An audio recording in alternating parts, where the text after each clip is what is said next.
journey together, sometimes pressure creates diamonds or it bursts pipes.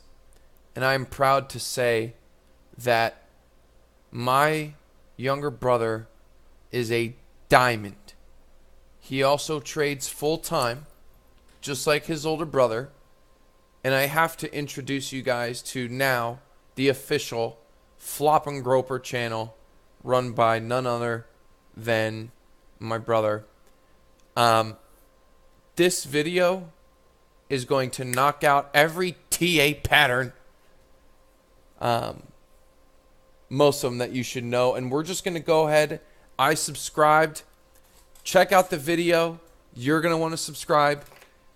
Now you have someone else also that's completely original on their own that's coming into space to shit on everybody.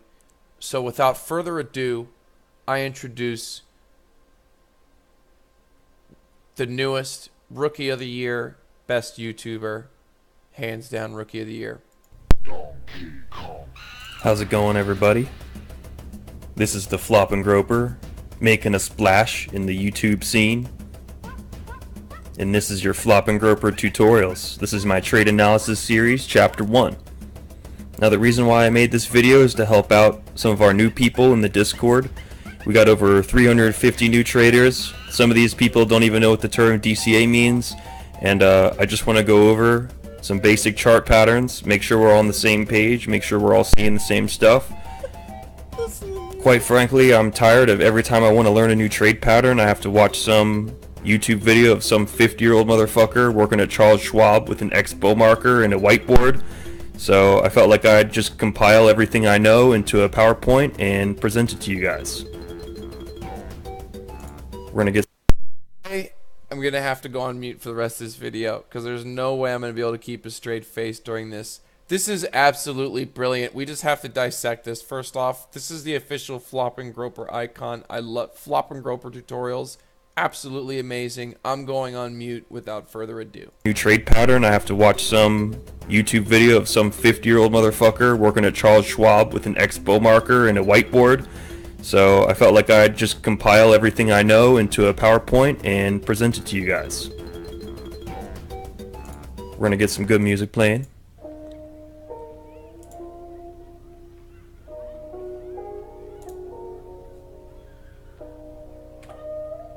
First things first, what's a Flop and Groper? Flop and Groper is anyone private DMing us questions. That's what we have these videos for, that's what the comment section's for, that's what the Discord's for. Flop and Groper is anyone who thinks YouTubers are financial advisors. Anyone who does TA in our BitMEX chat when they're not qualified.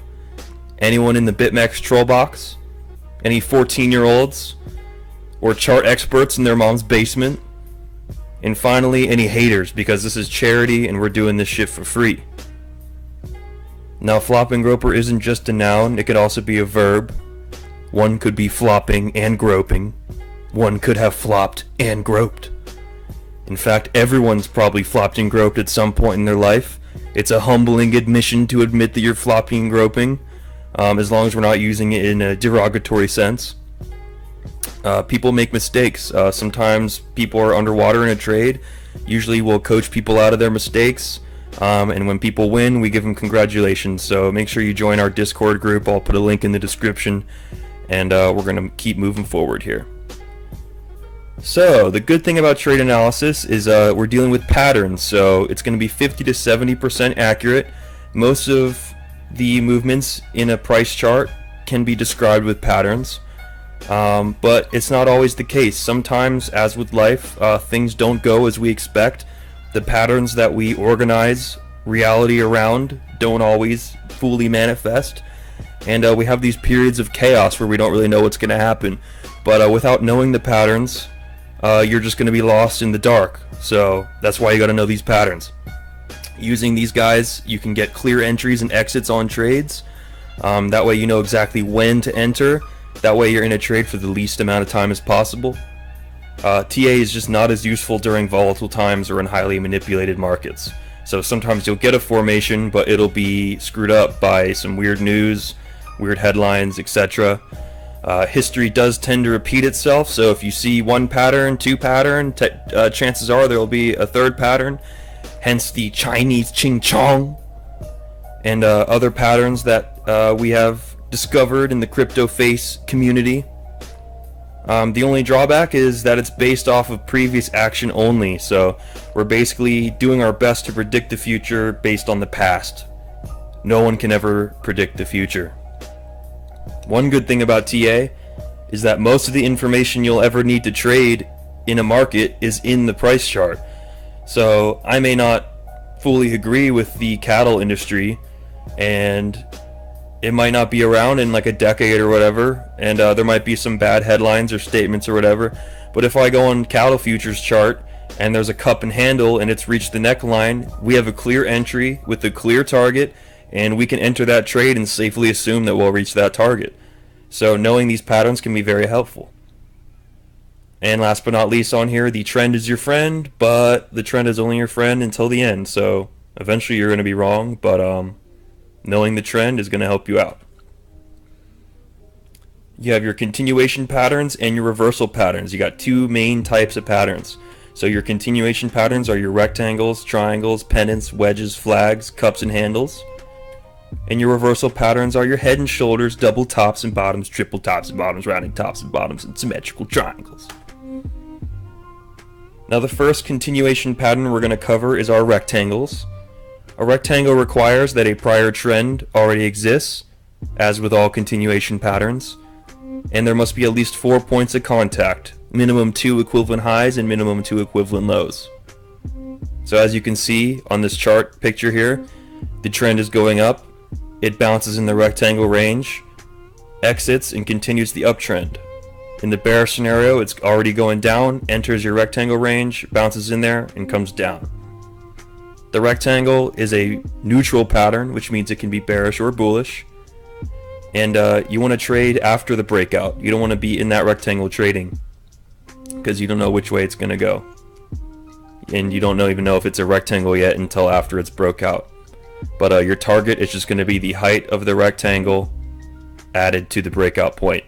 Sometimes it'll retest as well. So we'll see here on our first one on the left, it actually tests the rectangle as a resistance first before bouncing down, and then it bounces into the rectangle, ping, ping, ping, ping, ping, and then it leaves before finally retesting it as a support and then continuing your uptrend.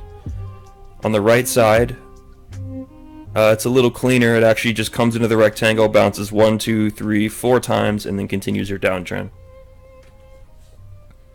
Triangles are a little more complicated, so make sure you understand these guys. The requirements for triangles are, once again, that a prior trend already exists. With ascending and descending triangles, you want to have a clear resistance line. It could be resistance or support, depending on the triangle or in the scenario. And the line has to be tapped at least once before the breakout. Your signal to trade is immediately after the breakout confirmation, and your target is going to be the height of the base added to your breakout point. Triangles are also a neutral pattern, just like rectangles. And like I said, you got your 3 primary types: your symmetrical triangles, ascending triangles, and descending triangles. Here's a couple triangles. So since that you have your support line, that's that flat support and resistance line there. In this case, it's going to be a resistance line because it's a bullish ascending triangle. And the blue lines are your targets. So as you can see, it's the length of the base applied to the top of the triangle. And this was actually a continuation trend. So you have your 2 triangles, one triangle, one after the other. And you actually had a reversal after that big triangle. So we're going to get into reversal patterns later. Here's a descending triangle. Now this hasn't fully manifested yet, but I couldn't help but point this out. This is the BTC daily chart. If you zoom out a little bit, and it looks like a big descending triangle. So we'll see if it This is big right here. All this stuff's big, but this is big. Breaks through that bottom support. So a couple days ago, I took a screen cap of our most recent price movement. Right now, it's August 22nd, 2018. But yesterday, I took this little screen cap, and I was kind of predicting this bearish ascending triangle. And the reason why I was predicting this is because I know that ascending triangles are typically continuation patterns, so we're already in a downtrend. So we see this triangle, chances are it's probably going to dump. But there was that false breakout from that BitMEX going in maintenance shit that happened. Pumped all the way to 6,800. We had this massive short squeeze. So we'll see. I don't know, it hasn't been validated yet. The breakout was pretty weak, so we'll see what happens. Here you have another triangle. This is a bearish descending triangle. It's descending because that top line of the triangle is sloped down, and it's bearish because it's continuing a bear market. Now this one was a little interesting because they had a false breakout. It actually broke up. Anyone that had super high leverage or had weak hands probably got out of their trade, and then they saw it dump down and they're like, oh shit. Anyone who had good leverage and anyone who knows that triangles are a continuation pattern stuck to their guns and ended up hitting their target and winning that trade. Next, we're still in triangles. This is going to be our wedges, pennants, and flags. Now flags technically aren't triangles, but they act kind of like how wedges and pennants do, so I included them in here. Just some bullet points to write down and remember. Wedges and pennants are basically like flags, but with an intersecting point. Pennants are just wedges, but with the shape of a symmetrical triangle and no slope. Flags are a brief pause in a trend. They can be sloped like wedges or slopeless like a pennant, and they're always rectangular in shape. And just a little tidbit, your rising wedges and flags aim up, signaling continuation of the dump, and your falling wedges and flags aim down, signaling continuation of the pump. So as you can see down here, we have pennants versus wedges. They're very similar, but wedges aim the opposite direction of the trend, whereas pennants are neutral. They look more like a symmetrical triangle. And here's a good little diagram comparing the three. Just comparing bullish versus bearish flags. And then here's just some charting I was doing the other day while I was trading. As you can see, we have a bunch of wedges here. Wedges are probably the most common trade pattern that you'll see. Typically, wedges that are aiming down will break up. As you can see, every single wedge that's aimed down ended up breaking up. And then that one little wedge that I have kind of in the middle of that symmetrical triangle, it was aiming up and it ended up breaking down. So make sure you know your wedges, spot the wedges when you see them. And it's okay to edit your wedges as the chart unfolds, because what matters is the truth. You're not trying to like verify your initial prediction. You're just trying to find the truth of what's happening right now in the moment. So you can always adjust your lines and make sure that your wedges are as accurate as possible for future predictions. A final continuation pattern we're going to cover is your cup and handle. So the cup and handle is basically just a rounded bottom which goes up to a first peak, followed by a small retrace of about 1/3 to 2/3 the depth of the first bottom, and your signal to trade is immediately after the neckline confirmation. Your target is just going to be the distance from the bottom of the trough to the first peak.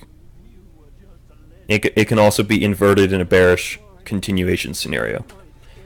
So here you go. Here's a cup and handle I found on the 30-minute chart back in February.